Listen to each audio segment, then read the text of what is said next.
Hello dear बच्चा लोग, students, those who are moving from class 8 to 9, उन सभी के लिए मैंने एक छोटा सा इंट्रोडक्टरी लेक्चर बनाया है ताकि आप सभी जानें कि आपको पूरे सेशन में क्या पढ़ना है और क्या नहीं पढ़ना है। अभी तक जो भी जिस भी तरीके से आपने क्लास 8 तक पढ़ाई की है उसमें ज़्यादा फोकस आपका होता था इन टेक्स्ट एक्सरसाइज क्वेश्चंस पे। चैप्टर खत्म हुआ, उसके पीछे के कीवर्ड्स, उसके पीछे के एक्सरसाइज क्वेश्चंस पे आप ज्यादा फोकस करते थे और मोर देन 60% वेटेज होता था उन एक्सरसाइज क्वेश्चंस का और एग्जाम में उससे रिलेटेड सवाल भी पूछे जाते थे। नोट्स से और इंटरनल क्वेश्चंस थोड़े कम होते थे, लेकिन ठीक उल्टा क्लास 9th में होने वाला है। एक्सरसाइज के इंटेक्स क्वेश्चन नो डाउट बहुत इंपॉर्टेंट रहेंगे, लेकिन ज्यादा क्वेश्चंस मतलब मोर देन 70% क्वेश्चन जो होगा वो तुम्हारे एक्सरसाइज से ना होके तुम्हारे बुक्स के इंटरनल क्वेश्चंस होंगे। वो कब क्लियर होगा? जब आप बुक्स को लाइन बाय लाइन रीड करोगे। जैसा कि मैंने यहाँ लिखा है एनसीईआरटी बुक। स्टूडेंट्स, अभी तक आप डिफरेंट पब्लिकेशंस के बुक्स को फॉलो करते थे। आपको ये जानकारी होनी चाहिए कि जितने भी पब्लिकेशंस के बुक्स बनते हैं वे सभी बुक्स एनसीईआरटी को फॉलो करते हैं हर क्लास के लिए। लेकिन क्लास 9 पे थोड़ा ज्यादा फोकस किया जाता है एनसीईआरटी बुक पे और पूरे इंडिया में एनसीईआरटी बुक को फॉलो किया जाता है। तो एक परिचय एनसीईआरटी बुक से आप सभी का कराना बहुत जरूरी है। एनसीईआरटी कम शब्दों में ज्यादा बातें कही जाने के लिए जाने जाता है, इसीलिए हम सभी कभी कभी रेफरेंस बुक का हेल्प लेते हैं। बहुत सारी पब्लिकेशंस के रेफरेंस बुक हैं, बट रिमेंबर कि सीबीएसई या फिर कोई भी कॉम्पिटिटिव एग्जाम एनसीईआरटी बुक पे फोकस करता है। This is the reason I am here with a introductory lecture of science NCERT book. सबसे पहले मैं आपको बता दूं, साइंस इस क्लास में एक्चुअली पिछले क्लासेस से ही 3 भाग में बटा हुआ था, लेकिन यहाँ पे थोड़ा और अच्छे से जानेंगे कि साइंस को 3 भागों में बांटा जाएगा। हालांकि 3 भाग में बांटा जा रहा है, लेकिन बुक एक ही रहेगा। एक छोटी सी मोटी सी बुक रहेगी, उसमें आपको साइंस का तीनों टॉपिक केमिस्ट्री, फिजिक्स और बायोलॉजी तीनों एक ही में रहेगा। और जैसे ही आप बुक पलटिएगा, इंडेक्स में सारे ये जितने भी चैप्टर्स के नाम है वो आपको मिलेंगे कंटेंट।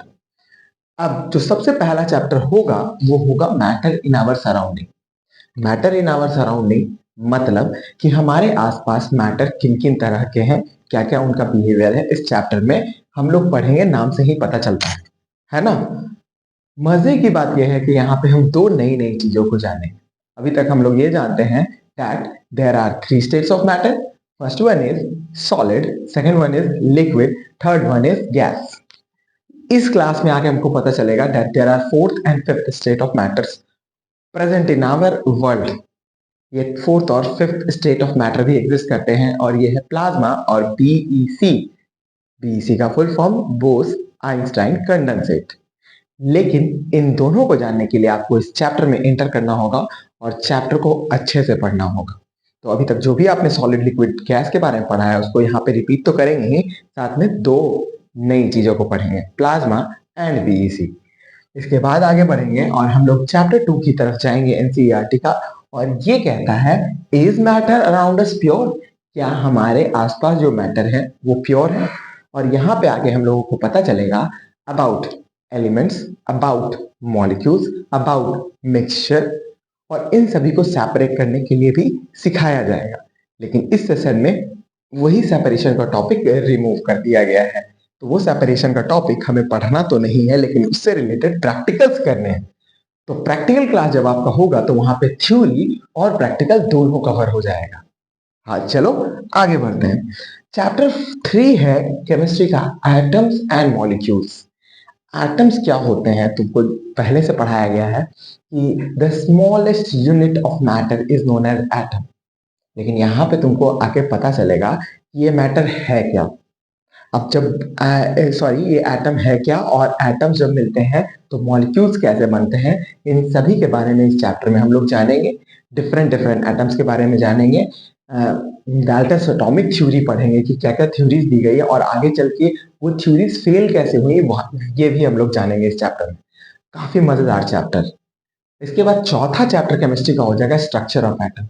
यहीं पे एक तीसरे चैप्टर में हम लोग को पढ़ाया गया है बचपन से अभी तक कि एटम सबसे छोटा हिस्सा होता है। इस चैप्टर में आके चैप्टर 3 में आके क्लियर होता है कि एटम सबसे छोटा हिस्सा नहीं है, उससे भी छोटे हिस्से हैं और कैसे छोटे-छोटे और भी हिस्से हैं, उनको हम लोग स्ट्रक्चर ऑफ एटम में जानेंगे। जब हमको पता चलेगा कि एटम जो स्फेरिकल शेप का होता है उसका स्ट्रक्चर कैसा होता है, कैसे वो एग्जिस्ट करता है, कहाँ कौन से सब एटॉमिक पार्टिकल्स होते हैं, इलेक्ट्रॉन्स, प्रोटॉन और न्यूट्रॉन किस तरीके से अरेंज हैं, वो सब कुछ हम लोग इस चैप्टर में आके जानने वाले हैं।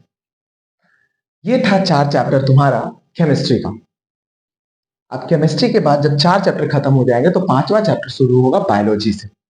और बायोलॉजी से ये शुरू होगा और इस चैप्टर का नाम है, प्यारा सा चैप्टर जो कि क्लास 8 में आप लोगों ने पढ़ रखा है, इसको थोड़ा और डिटेल में हम लोग जानेंगे। ये है fundamental unit of life and it is cell. बहुत अच्छे से आप लोगों ने बहुत प्यार से इस चैप्टर को पढ़ा होगा, इसकी बहुत सारी चीजें आपको याद होंगी। यहाँ पे उन सभी चीजों का रिवीजन और काफी डिटेल एनालिसिस होगा fundamental unit of life cell में।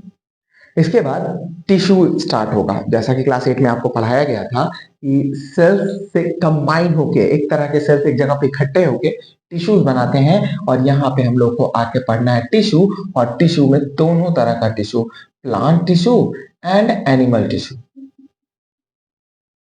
काफी इंपॉर्टेंट चैप्टर, काफी इस दृष्टिकोण से इंपॉर्टेंट कि ये सभी कुछ 11th में आएगा। 11th की बात ही मैं कर रहा हूं तो एक चीज मैं क्लियर कर लूं कि जो भी चीजें हम क्लास 9th में पढ़ते हैं उसके बहुत सारे टॉपिक्स क्लास 11th में रिपीट होते हैं। जो भी चीजें हम लोग 10th में पढ़ते हैं उसके बहुत सारे टॉपिक्स क्लास 12th में रिपीट होते हैं। इसीलिए इस क्लास में आप सभी को बहुत ध्यान से पढ़ना है। अगर आपको अपना करियर अच्छा रखना है, आगे जीवन में कुछ अच्छा करना है, तो इस क्लास को आपको सीरियसली लेना होगा और सीरियस होकर पढ़ना होगा, क्योंकि यहाँ पे जो भी टॉपिक्स पढ़ाए जाएंगे उसको और इलेबोरेटेड फॉर्म में क्लास 11th में पढ़ाया जाएगा। क्लास 10th में जब जाओगे तो जो भी चीजें पढ़ाई जाएंगी उसको और इलेबोरेटेड फॉर्म में क्लास 12th में पढ़ाया जाएगा। तो क्यों ना, जब हमको आगे ये सब चीजें पढ़नी ही है तो अभी से क्यों ना सीरियस होकर पढ़ा जाए, ताकि आगे चल के हमारे लिए चीजें आसान हो, चीजों चीजों को समझना हमारे लिए डिफिकल्ट ना हो। तो अभी से सीरियस होकर चलेंगे और चीजों को सीरियसली लेंगे और मेहनत करके हर दिन पढ़ेंगे, पर डे पढ़ेंगे, मेहनत करेंगे और आगे रहेंगे और पढ़ते रहेंगे। तो यहाँ पे हम लोगों ने जाना कि बायोलॉजी का फर्स्ट चैप्टर हम लोग पढ़ेंगे सेल, और सेकंड चैप्टर हम लोग पढ़ेंगे टिश्यूज, और टिश्यूज में प्लांट टिश्यूज, एनिमल टिश्यूज, और प्लांट टिश्यूज और एनिमल टिश्यूज के भी डिफरेंट टाइप्स हम लोग जानेंगे। उसके बाद बच्चों, important improvement of food resources, food resources के इंप्रूवमेंट के बारे में हम लोग डिस्कस करेंगे। इन शॉर्ट, एग्रीकल्चर जो आप लोगों ने पिछले क्लास में पढ़ा है उसका बहुत सारा टॉपिक इसमें रिपीट होगा और एलेबोरेटेड फॉर्म में हम लोग इस चैप्टर को पढ़ेंगे। इंपॉर्टेंट करने वाली बात यह है कि फाइनल एग्जामिनेशन में इससे 6 मार्क्स के क्वेश्चंस 100% रहेंगे। 6 मार्क्स का वेटेज इस चैप्टर का है, तो 6 मार्क्स के लिए आपको ये चैप्टर को अच्छे से तैयार करना होगा। डाइवर्सिटी एक चैप्टर मैंने लिख रखा है जो कि पिछले सेशन में भी हटा दिया गया था और इस सेशन में भी इसको रिमूव किया गया है, इसको आप 11th में पढ़िएगा। However, why do we fall ill जो टॉप चैप्टर है, इस चैप्टर को हम लोग पढ़ेंगे, इसके कुछ टॉपिक्स को ही रिमूव किया गया है। However, हम लोग पूरे चैप्टर को अच्छे से पढ़ेंगे, क्योंकि इसका जो लास्ट टॉपिक है सेक्सुअली ट्रांसमिटेड डिजीज, वो क्लास 10th में रिपीट होता है। तो इसको भी हम लोग अच्छे से पढ़ेंगे और चीजों को जानेंगे। बहुत ही इंपॉर्टेंट चैप्टर है। नेचुरल रिसोर्सेज की बात करें, natural resources no doubt examination में नहीं आएंगे, लेकिन इसका वेटेज इंटरनल असेसमेंट में होगा। मतलब कि अगर इससे रिलेटेड आपको प्रोजेक्ट दिया जाएगा और उस प्रोजेक्ट के हिसाब से आपका इंटरनल असेसमेंट पे मार्क्स मिलेगा। समझ रहे हो इन बातों को? तो इंटरनल असेसमेंट के लिए ये चैप्टर आपको इंपॉर्टेंटली याद करना होगा, पोर्टफोलियो बनाना होगा, फाइल्स बनाने होंगे, इससे रिलेटेड प्रोजेक्ट बनाने होंगे, इस पे आपको मार्क्स मिलेगा। हाउएवर फाइनल एग्जामिनेशन में ये बिल्कुल नहीं पूछा जाएगा, ये तो न प्रोजेक्ट में पूछा जाएगा ना ही इंटरनल असेसमेंट में पूछा जाएगा। However why do we fall ill important है, तो इसको हम लोग पढ़ेंगे डिटेल। अब बच्चों, मार्क्स की बात कर लेते हैं, लेकिन उससे पहले तो मेरा सबसे फेवरेट टॉपिक और वो जो फिजिक्स है, इसको तो मैं भूल ही गया, तो क्यों ना इसको भी देख लिया जाए। बच्चों, अभी तक मैथ्स मैथ्स में आप लोग पढ़ते थे, लेकिन यहाँ पे मैथ्स की एंट्री होगी फिजिक्स में। मजा आएगा ना।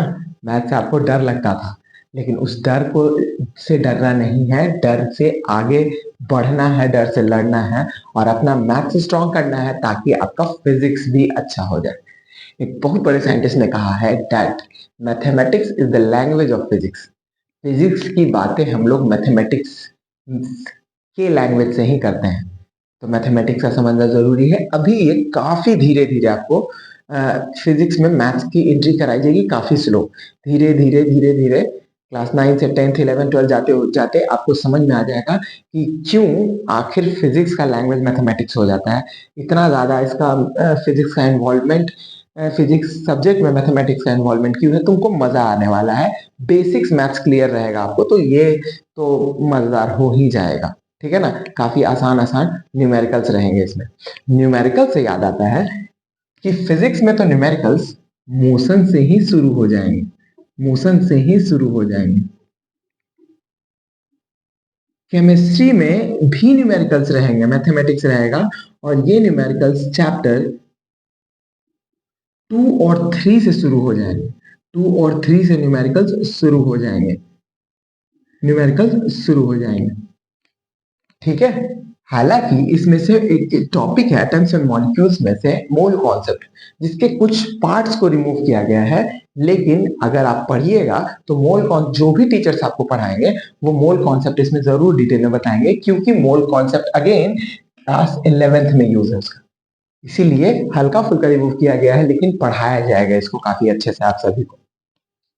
तो मोशन की बात करें तो मोशन से न्यूमेरिकल शुरू हो जाते हैं। मोशन, एक्चुअली मोशन को हम लोग काइनेमेटिक्स भी कहते हैं और काइनेमेटिक्स में हम लोग डिस्कस करते हैं पैरामीटर्स। काइनेमेटिक्स, काइनेमेटिक्स में हम लोग डिस्कस करते हैं parameters of motion, parameters of motion.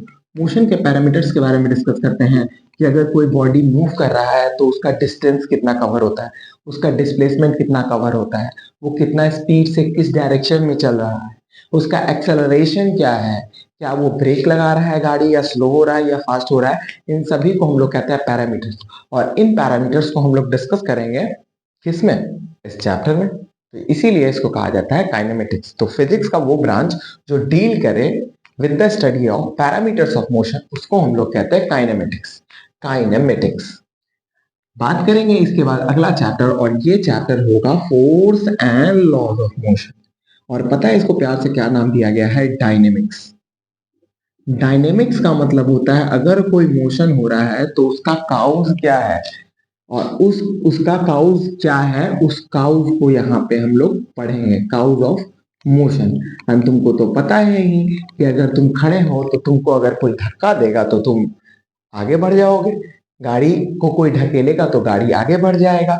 तो कहीं ना कहीं हम पुल कर रहे हैं और पुश कर रहे हैं तो फोर्स की बात आती है, इसीलिए इस चैप्टर का नाम दिया गया force and laws of motion.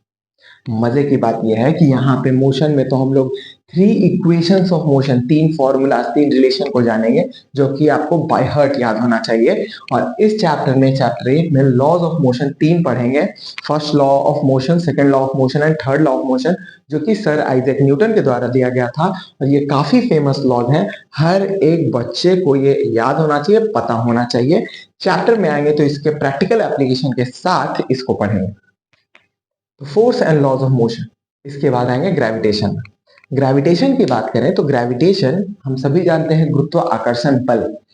जो फोर्स हम पृथ्वी के द्वारा लगाया जा रहा है, जो फोर्स सूरज के द्वारा लगाया जा रहा है, जो फोर्स सोलर सिस्टम को बांध के रखे हुए है, जो फोर्स गैलेक्सीज को बांध के रखे हुए है, जो फोर्स हमको जमीन पे पकड़ के रखे हुए है, this is gravitation, this is nothing but gravitation. और इस ग्रेविटेशन के बारे में हम लोग यहाँ पढ़ेंगे। पिछले क्लास में हम लोगों ने जाना था नॉन कांटेक्ट फोर्स में इसको, और यहाँ पे हम लोग फॉर्मूलाज के बारे में बात करेंगे कि कब कहाँ कितना फोर्स लग रहा है, उसको कैसे कैलकुलेट किया जाए। ये भी, इसमें भी 2 लॉज हमको पढ़ने होंगे न्यूटन के द्वारा दिया गया लॉ, और साथ ही में न्यूटन के लॉ से पहले सिर्फ पढ़ाने के लिए, एग्जामिनेशन पॉइंट ऑफ व्यू से नहीं, पढ़ाने के लिए तुमको केपलर के लॉज को भी पढ़ाया जाएगा। ठीक है। और केपलर के लॉज के हेल्प से न्यूटन ने अपना लॉ कैसे दिया, ये सब कुछ हम लोग यहाँ पे जानेंगे। तो ग्रेविटेशन काफी इंपॉर्टेंट चैप्टर है, क्लास 11th में भी ये आएगा, मिलेगा। क्लास 11th में ये सभी टॉपिक्स हैं, फिजिक्स के तो स्पेशली टोटल टॉपिक्स हैं जो कि वहां पे 11th में रिपीट होंगे। तो इसीलिए इसको स्ट्रॉन्ग करके चलिएगा। लास्ट में मैं कुछ बताऊंगा कि केमिस्ट्री स्ट्रॉन्ग करने के लिए क्या किया जाए, फिजिक्स स्ट्रॉन्ग करने के लिए क्या किया जाए, बायोलॉजी स्ट्रॉन्ग करने के लिए क्या किया जाए, ताकि मेरा तीनों सब्जेक्ट स्ट्रॉन्ग हो और ओवरऑल साइंस में मैं स्ट्रॉन्ग बनूं, क्योंकि बच्चों को तंग थोड़ा सा साइंस तो करता है। अब आएंगे वर्क एनर्जी एंड पावर पे। Work energy and power formula based chapter है, जिसको पढ़ने में तो तुम लोगों को बहुत मजा आएगा, न्यूमेरिकल्स बनाने में बहुत मजा आएगा, क्योंकि simple simple formula based questions रहेंगे, फटाफट बनाएंगे, फटाफट समझेंगे और आगे बढ़ते चले जाएंगे। Last but not the least sound chapter हम लोग पढ़ेंगे। नाम है साउंड, साउंड के बारे में थोड़ा पढ़ेंगे और थोड़ा थोड़ा स्टार्ट करेंगे इसमें वेव्स को भी, क्योंकि साउंड वेव्स के फॉर्म में चलता है। तुम्हारे मन में होगा वेव्स तो ऐसे होता है, और सर ये ऋतिक रोशन का डांस क्यों कर रहा है, तो तुमको पता चलेगा साउंड चैप्टर में कि साउंड ऐसे नहीं बल्कि ऐसे ऐसे ट्रैवल करता है, जानेंगे जब हम लोग इसको पढ़ेंगे। तो ओवरऑल एक सिनेरियो मैंने बता दिया कि कौन कौन से चैप्टर्स तुमको पढ़ने हैं। अब इसके बाद मार्क्स वेटेज की भी बात कर लेते हैं कि फाइनल एग्जामिनेशन में तुम्हारा मार्क्स क्या होगा, फाइनल एग्जामिनेशन में कौन सा सब्जेक्ट कितना के मार्क्स को कैरी करेगा। तो केमिस्ट्री से चारों चैप्टर मिला के आपके 25 मार्क्स दिए जाएंगे, 25 मार्क्स के क्वेश्चंस रहेंगे। अगर फिजिक्स की बात करें तो इन 1 2 3 4 5 पांचों चैप्टर मिला के 27 मार्क्स के क्वेश्चंस हो जाएंगे। उसके बाद बायोलॉजी की बात करें तो बायोलॉजी में इन दोनों चैप्टर्स को मिला के 22 मार्क्स के क्वेश्चंस बनते हैं, और जो बच जाता है 6 मार्क्स का क्वेश्चन वो इस चैप्टर से बनता है। साथ ही में कुछ टीचर्स की मर्जी से व्हाई डू वी फॉल, इनसे भी क्वेश्चंस रहेंगे। तो इंपॉर्टेंट तो ये दोनों बहुत ज्यादा एग्जामिनेशन पॉइंट ऑफ व्यू से, और ये भी 6 मार्क्स का क्वेश्चन है। ये पढ़ने के लिए है, इंटरनल असेसमेंट के लिए, ये दोनों चैप्टर इंटरनल असेसमेंट के लिए है। हालांकि इससे क्वेश्चंस दिए जा सकते हैं, लेकिन इससे तो क्वेश्चंस नहीं रहेंगे, इससे प्रोजेक्ट्स वगैरह रहेगा। अब सुनना, ये हो गया total 25 marks plus 22 marks, 27 marks of physics, 22 marks of biology के दो चैप्टर्स, और साथ ही में 6 मार्क्स बायोलॉजी के। टोटल मिला के 80 मार्क्स का आपका फाइनल एग्जामिनेशन होगा, जिसमें 80 मार्क्स तुमको मिलेंगे इन सभी की पढ़ाई के बदौलत, और जो 20 मार्क्स होगा प्लस 20 मार्क्स जो होगा, it will be provided on the basis of internal assessment, जिसको हम लोग पीरियोडिक असेसमेंट भी कहते हैं।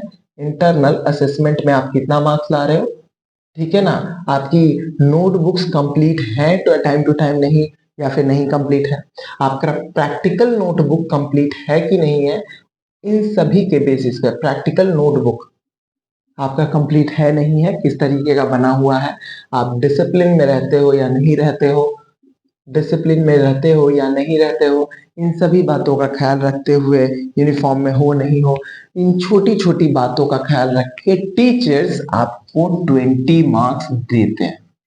इन शॉर्ट इतनी बातों को ना बोलते हुए मैं शॉर्ट में कहूंगा, आपको टीचर्स के नजर में अच्छा रहना।